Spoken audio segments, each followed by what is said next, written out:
Le député national Maurice Chikuya Kayembe est en vacances parlementaires en Bujimaï. Il s'est rendu au gouvernorat du Kasaï oriental pour présenter les civilités à l'autorité provinciale Jean-Paul Mbouboua Kapo. Au sortir de cette audience, Maurice Chikuya Kayembe a, au cours de son adresse devant les hommes et femmes des médias du Kasaï oriental, brillé par une humilité exemplaire en ne parlant pas que de lui-même, mais en associant d'autres intervenants pour ce qui est du développement de sa province, le Kasaï oriental.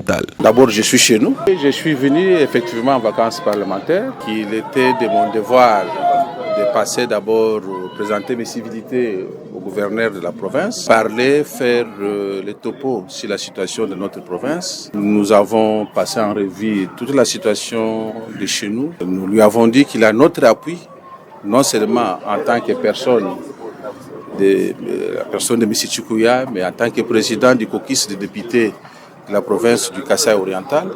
Nous avons décidé cette fois-ci que nous puissions passer notre législature autrement, en appuyant beaucoup plus les institutions provinciales, en faisant en sorte que nous puissions aussi frapper à toutes les portes qui peuvent s'ouvrir devant nous pour amener plus de projets au Kasaï oriental. Et nous sommes convenus avec lui pour qu'on mette un accent particulier sur l'agriculture. L'agriculture doit être une priorité absolue parce que quand vous passez partout à la cité, vous trouverez que la famine nous gangrène tous. Alors, pour y sortir, il nous faut nécessairement que nous puissions faire de l'agriculture une priorité absolue. Il y a un problème de chômage de masse. C'est un problème tout à fait trop sérieux. Et j'ai demandé, avec le concours des autres camarades, collègues députés, que nous puissions appuyer la province pour qu'on envoie beaucoup plus nos jeunes vers le secteur d'apprentissage des métiers. Et ça va permettre aux jeunes d'être de bons maçons, d'être de bons carreleurs, d'être des électriciens. Et ça pourra créer même de l'auto-emploi.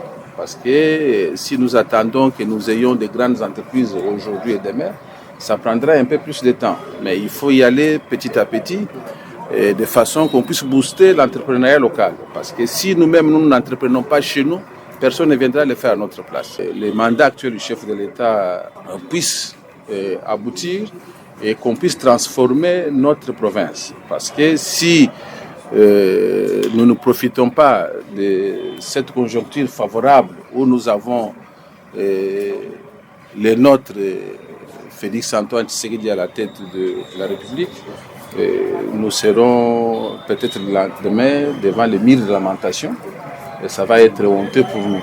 Alors il faudrait qu'on profite maintenant là, que tout le monde puisse se mettre ensemble pour travailler et regarder la même direction du développement de la province. Fini les tiraillements inutiles, tous convergeons pour le développement de la province. Ce n'est pas dans mes habitudes de faire des annonces.